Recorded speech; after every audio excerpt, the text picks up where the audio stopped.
G'day guys, Duckville here. Welcome to another replay I will be casting on a very hot day here in Melbourne at the moment. Actually, it's gotten up to 30 degrees. That's around about, I think, 80 for any of you from America. So it's quite hot, and if you hear me pause or anything like that, it's probably because I'm reaching for my water bottle. So don't sue me if I stop speaking for a second. But back onto the game today, we are going to be having a look at RanKJ, but I'm going to call him KJ just because it's easier. I'm not really sure if he's actually meant to be RanKJ or not, but either way, couldn't really find too much about this particular player. He's not doing too badly on the Korean ladder, just sort of sitting around 1,000 points in Diamond, which is obviously nothing to scoff at, especially if you're from other servers. So his opponent today will be MansonPrime. So MansonPrime of the Prime clan, of course. He did not, I don't think he even competed in the qualifiers for GSL Season 3, or perhaps he did and I couldn't find his name.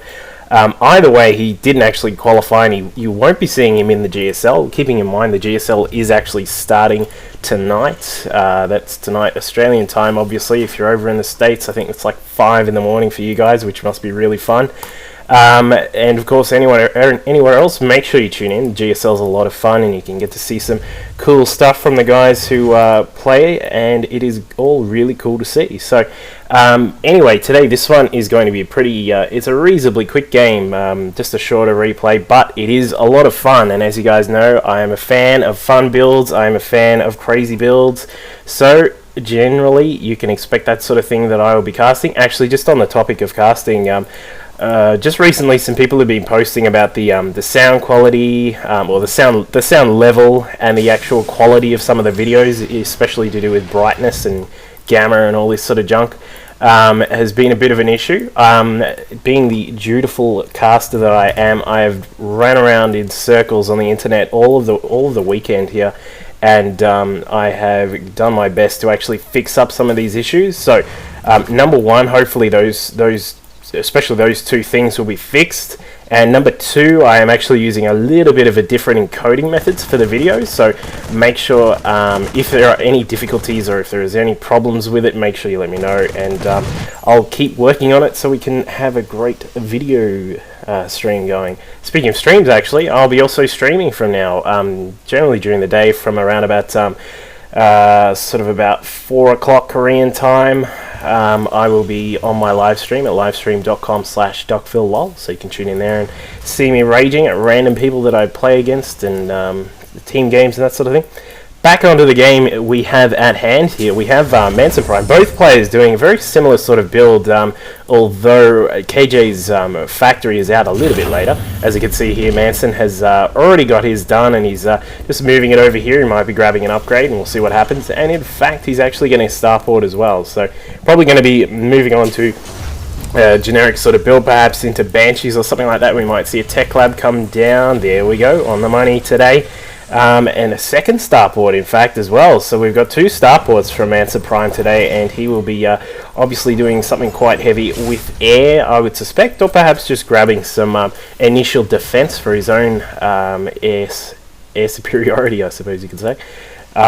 Meanwhile, over on KJ's side, he's got 1 Hellion out. We do have 1 down here, just probably going to go poke out and see what's happening. We've got 4 Marines and a starport just on the way as well. So most of the players going for standard sort of 1-1-1 build, which is obviously very powerful because you do have access to all the sorts of tech that you need for either defending ground, defending air, or just defending any sorts of ground attacks with bio, that sort of thing.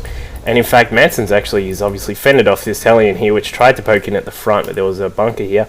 Manson's going to scout out with his factory, so this is a very common thing you can do against just about any race. Actually, you can use your factory if you're a Terran player and you're not going to be using the factory. 2 things though that this actually does bring up. Number one, of course, as you can see here, you have to be very careful with your factory to make sure it doesn't die, but of course, Manson, being a very quality player that he is, does not let it go down. And the other thing is that it can be a little bit of either mind games, in the fact that you can suggest to your opponent that you're not going to be using your factory for anything, so your opponent can prepare for certain builds or prepare for certain units to be coming out. So that is one thing to keep in mind if you are going to be scouting with it, is that your opponent can say, well, look, he's got one of his factories up in the air doing nothing except scouting, so he is probably going to be using some air units, or perhaps some bio units out of the racks. As we can see though, Manson has actually got both of his starports down on one a reactor and the other on the tech lab, but he doesn't really have too much here apart from these two Vikings that are going to come in here and just scout around a little bit. He didn't actually see too much of what was going on apart from a standard sort of opening here from KJ, so we are probably not going to see too much happening with these Vikings. They might try and snipe off this Raven that's around there, but obviously KJ got the Raven out so that he could have some detection just in case some Cloak Banshees came in.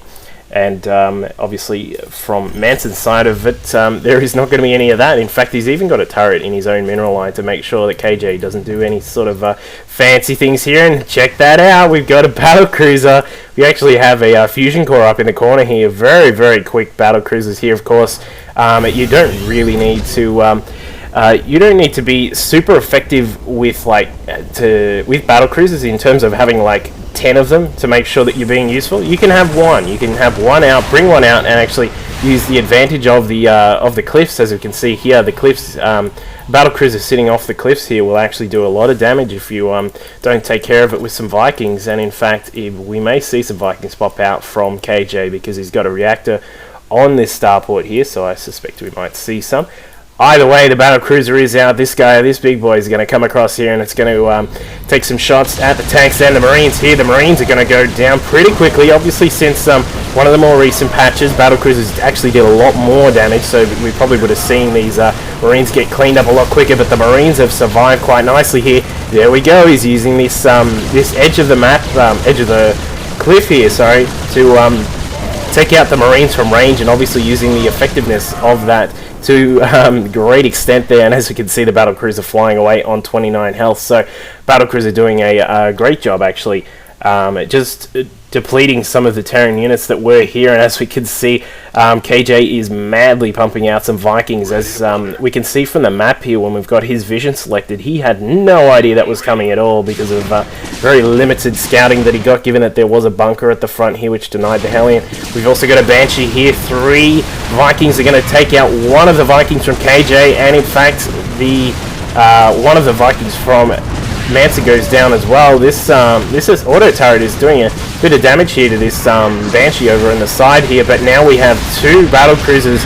There is not a lot that KJ can do at the moment. He just does not have the firepower to stop these battle cruisers at all. And as we can see, Manson actually has a few more units pumping out. Notice that he's not actually going real hard on any battle cruisers, but there is the game. That was a very quick one there, guys. Obviously KJ saw that 2 battle cruisers were out. There was not much he can do, so he is forced to leave that one even without a GG. So nice quick game there. Very very risky build in terms of the actual the execution there from Manson. He obviously had noted that I would presume that was a very much planned build, but he had noted also that his opponent had no scouting information whatsoever, so he was able to get these battle cruisers out without any sort of counter readily available from KJ. So great little game there. Hopefully if everything goes according to plan, these videos should look a lot better and sound a lot better for you guys. Make sure you comment, let me know what you think.